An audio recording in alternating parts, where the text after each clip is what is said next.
Seping bagi bekenya menau iti nari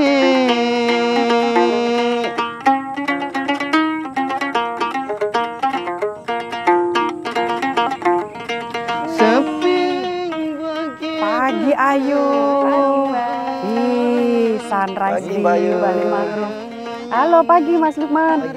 Keren ini ya. sunrise yang ada di ekowisata Bali Mangrove, desa wisata Jeruwaru. Selain ini apa yang Kita bisa bisa lakukan di sini? main kano di sini, sembari kita explore mangrove. Weh, oke deh. Mau dicoba? Mau, Ayo. yuk.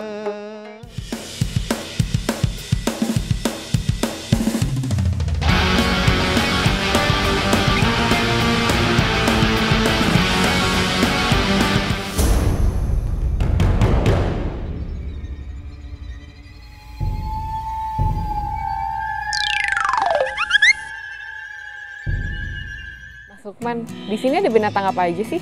Kalau di sini itu di ekowisata Bali Mangrove ada kepiting bakau, rajungan juga, terus ada burung juga, tapi tidak ada ular ya.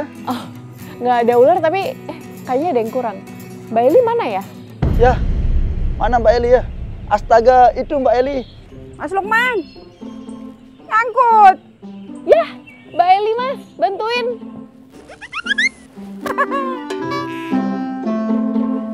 Gimana ini? Ayo Mbak, semangat, nanti dimakan kepiting. Awas, awas. Yeay. Bisa juga akhirnya ya.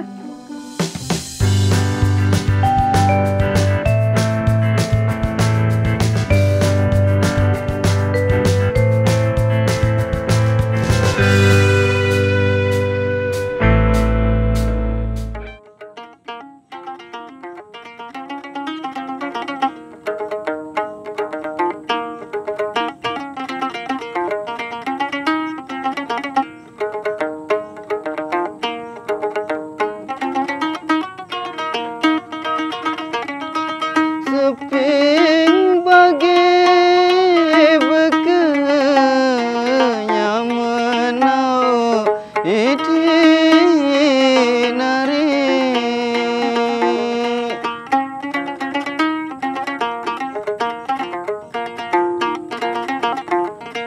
seping bagi bekenya men hari sekaya landang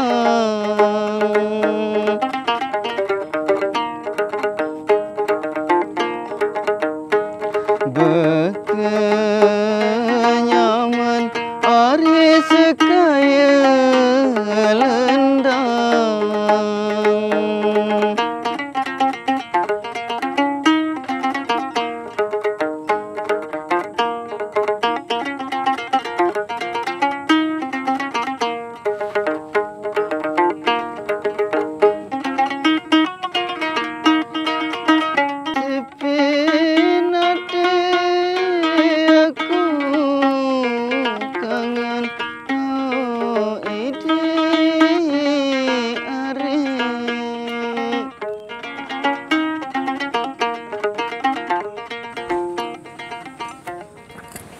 Musik apa sih tadi itu Mas?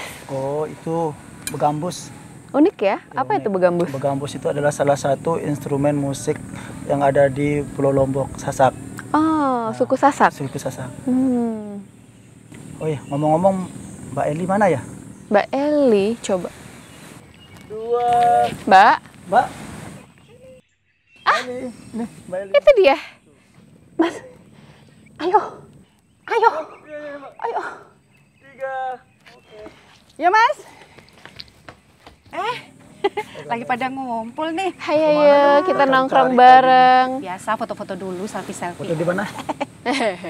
Wah, lagi ngobrol apa ini tadi? Tadi Mbak Ayu nanya masalah gambus. Oh, Bagambus ini ya? Kampus ini. Nah, ada begitu. Wah, keren. Tapi ini sebelum aku mulai podcastnya, aku punya pantun. Pantun, Coba nih, cakep. Belum. belum. Kalau ada yang ultah, kasih selamat. Cakep. Sekalian kirim kue rasa mocha. Cakep. Ayo kita semua merapat di Podcast Wonderful Indonesia edisi DPP Mandalika. Oke, kita ngobrol aja ya langsung. Sekarang saya itu sudah bersama dengan Mas Lukman. Mas Lukman ini adalah lokal champion Desa Jerowaru. Desa Jerowaru ini berbeda dengan desa wisata yang lain karena kalau di Desa Jerowaru itu bukan mereka memiliki destinasi, kemudian orang datang dan itu mereka menggarap potensinya enggak, tapi dari yang destinasi belum ada apa-apa digarap oleh warganya sehingga wisatawan berhasil datang ke sini yang tadinya tidak ada yang datang, berhasil ada yang datang. Nah, tadinya sebelumnya nggak kayak gini? Enggak kayak begini. Nggak kayak gini. Justru ini yang menjadi istimewa dibandingkan dengan desa wisata yang Nggak lain. rame kayak tadi pagi-pagi. Nggak rame. Enggak. Sunrise, banyak orang datang. Nah, kita di sini juga ada Mbak Putu Ayu. Beliau ini adalah Putri Indonesia Lingkungan Hidup ya. Betul, Ah. lingkungan. Ini nanti aku pengen nanya banyak sekali tentang terkait dengan lingkungan hidup ya, karena Mbak Putu Ayu ini udah pengalaman meng-LO-in para kepala negara di G20 ya di mangrove di Bali. Nah, Benar. kita pingin tahu apa yang bisa di-share sama Mbak Putu Ayu terhadap kita ini, itu terkait lingkungan hidup juga sustainability nanti ya. Iya. Oke, Mas Lukman, Ya. aku pengen tanya nih, sebelumnya ini kan Jerowaru belum menjadi apa-apa ya, belum menjadi desa yang belum diperhitungkan. Ya. Nah, kenapa sekarang menjadi yang istimewa nih, menjadi wisatawan banyak yang datang ke sini? Kira-kira apa yang terjadi sebelumnya? Di Desa Wisata Jerowaru ini ada beberapa daya tarik wisata yang ada di sini. Oke. Terutama ekowisata Bali Mangrove. Ada namanya Kampung Lobster juga. Terus ada juga UMKM namanya Terasi di sini tuh. Ada namanya Bali Belik dan Sekepat. Tapi saya ingin menceritakan proses perjalanan ekowisata Bali Mangrove ini. Dulu di ekowisata Bali Mangrove ini kan tidak ada apa-apa di sini. Bahkan di sini itu adalah lokasi tempat pembuangan sampah. Oh ya? Ya, serius. Dan kemudian juga di sini tuh tempat orang buang hajat. BAB. Soalnya masyarakat nelayan itu kan tidak ada yang memiliki kamar mandi. Makanya mereka buang hajatnya itu di wisata mangrove ini. Di tempat jadi kita wisata duduk sekarang di tempat ini? duduk Wah. sekarang ini. Nah, makanya kami berkegiatan sama teman-teman untuk pembersihan sampah. Bahkan waktu itu sampai 1 tahun kami melakukan pembersihan sampah. Itu sampah saja itu, belum membuat trekking mangrove-nya, paket wisatanya. Nah, dulu kami hanya tahu bagaimana mengelola wisata ini, tapi masalah kelembagaan kami belum paham. Terus untuk membuat paket wisata kami belum paham. Terus bagaimana mengelola daya tarik wisata yang kami buat itu kami belum paham.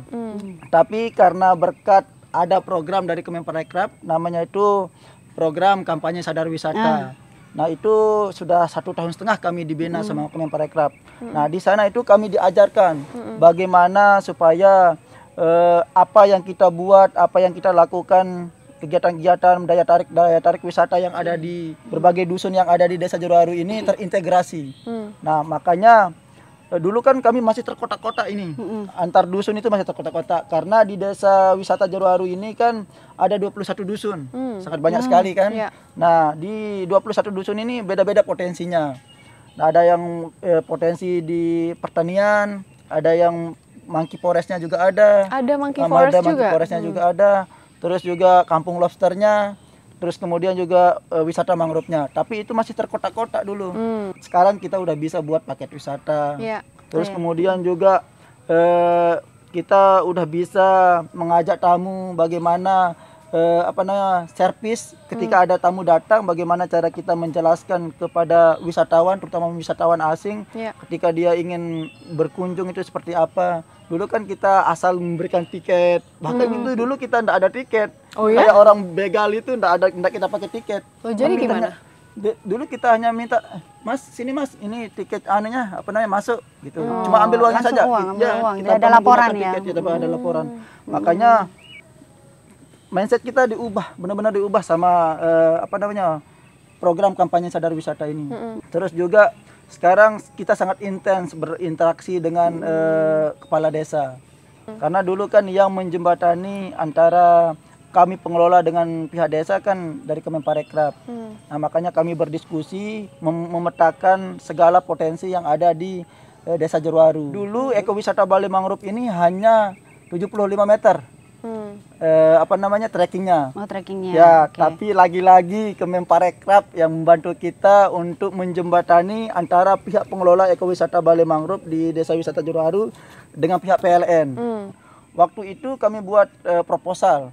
Nah, di dalam isi proposal itu sebenarnya kami hanya minta pengadaan kano sebenarnya. Anggarannya itu 15 juta. Pihak PLN ini nanya, kira-kira apa-apa saja jadi kendalanya di sini. Yang dibutuhin apa gitu ya? Yang dibutuhkan. Kalau dibutuhkan kayaknya sangat banyak, saya bilang nih sama pihak PLN. Saya jelaskan sama pihak PLN tuh kabar mandi kita ndak ada.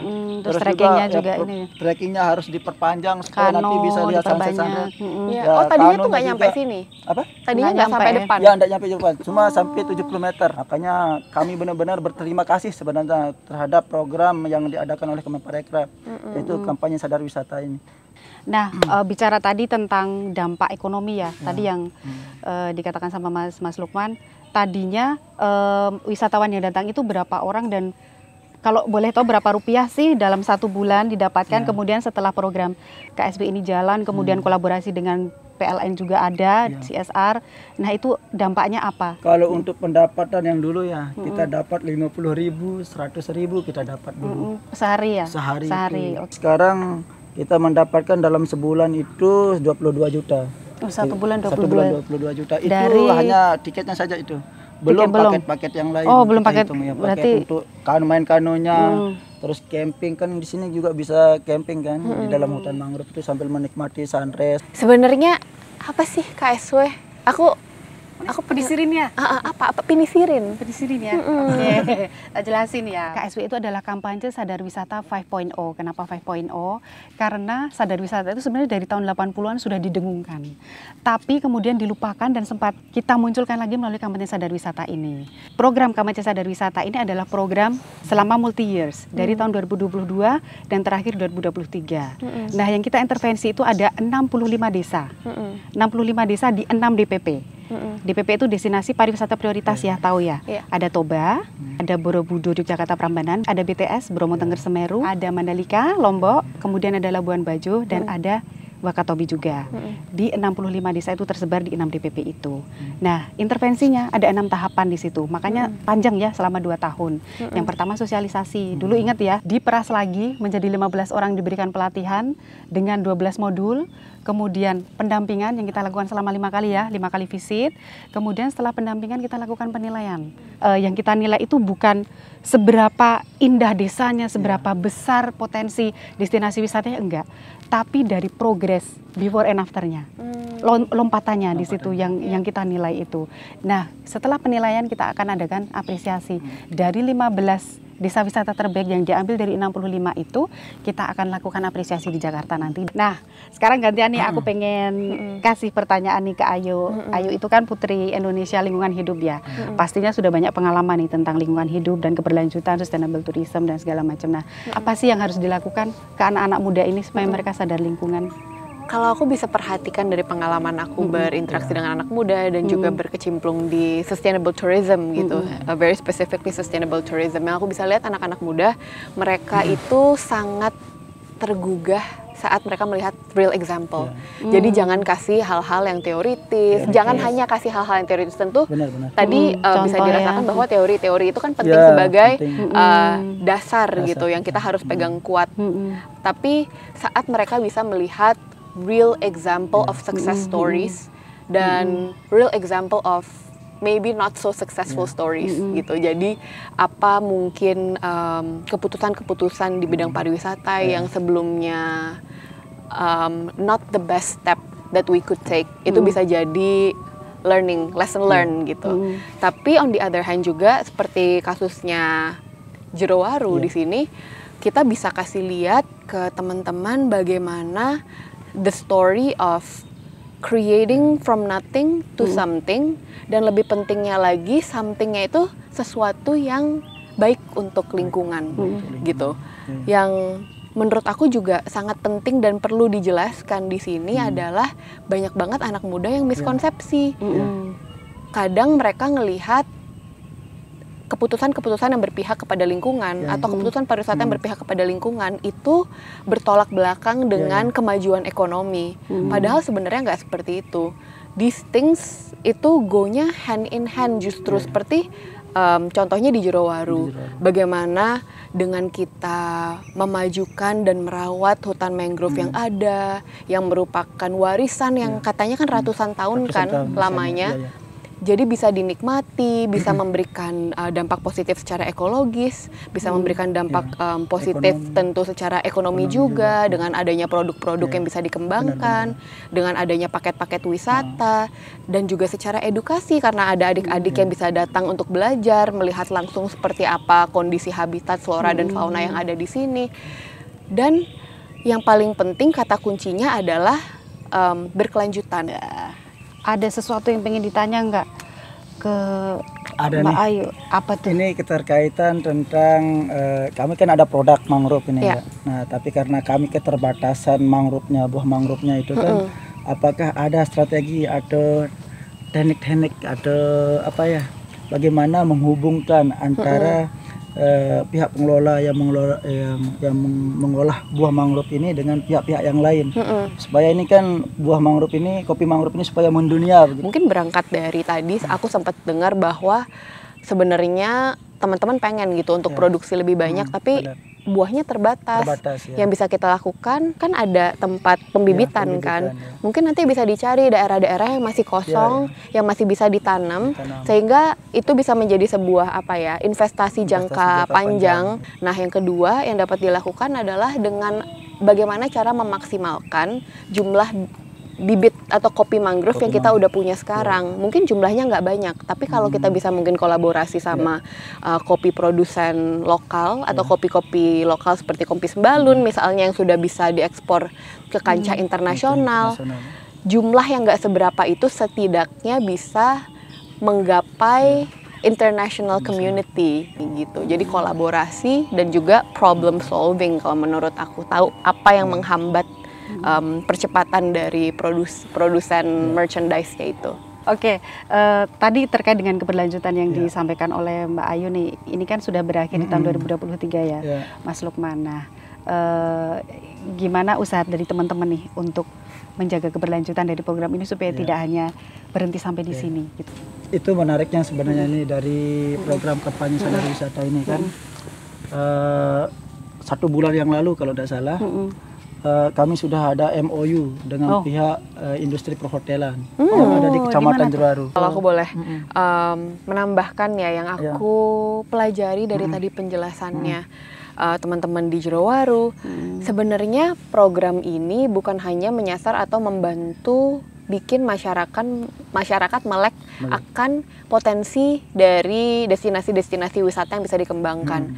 Tapi yang bisa aku pelajari dan aku sangat terkesan bagaimana masyarakat, terutama juga remaja para local champions, justru human resource dari desa Jerowaru ini yang mereka punya kegigihan luar biasa untuk menggali yang tadinya nggak ada. Oke, jadi kesimpulannya begini.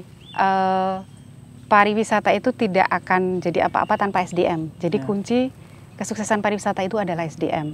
Jadi destinasi mau sebagus apapun, potensinya mau sebesar apapun, itu tidak akan menjadi apa-apa kalau SDM yang mengelolanya tidak bagus. Nah, yang lebih penting lagi, wisatawan juga harusnya sadar wisata juga. Jadi mereka juga memiliki kesadaran untuk menjaga lingkungan, mereka agar tidak semena-mena dalam membuang sampah sembarangan atau mereka memperlakukan lingkungan di mana tempat mereka berwisata itu dengan seenaknya. Jadi yang lebih penting itu juga. Tidak hanya SDM yang mengelola, tapi juga wisatawan yang datang juga harus sadar wisata. Setuju nggak nih? Sangat setuju. Oke, ini aku ada pantun menutup nih. Ada pantun lagi nih. Cakep. Ada. Malam mingguan sama ayang terlove. Sholat. Bikin hatiku jugurukuk, empo jeruk. Ayo main ke Bali Mangrove. Di desa wisata Jerowaru.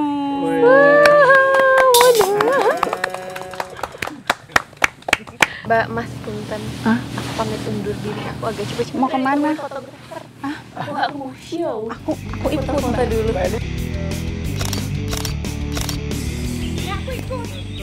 Ikut Mas, ikut.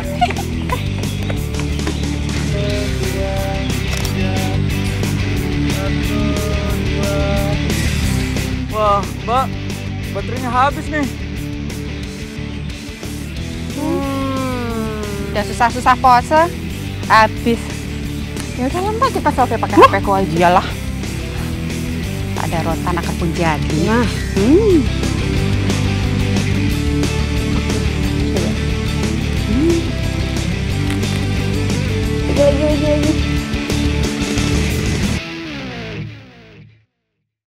Selfie sendiri aja.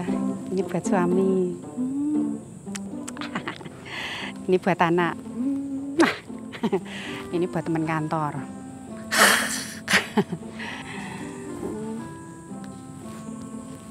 Mas Lukman, Mbak Ayu, udah pada kemana toh ini?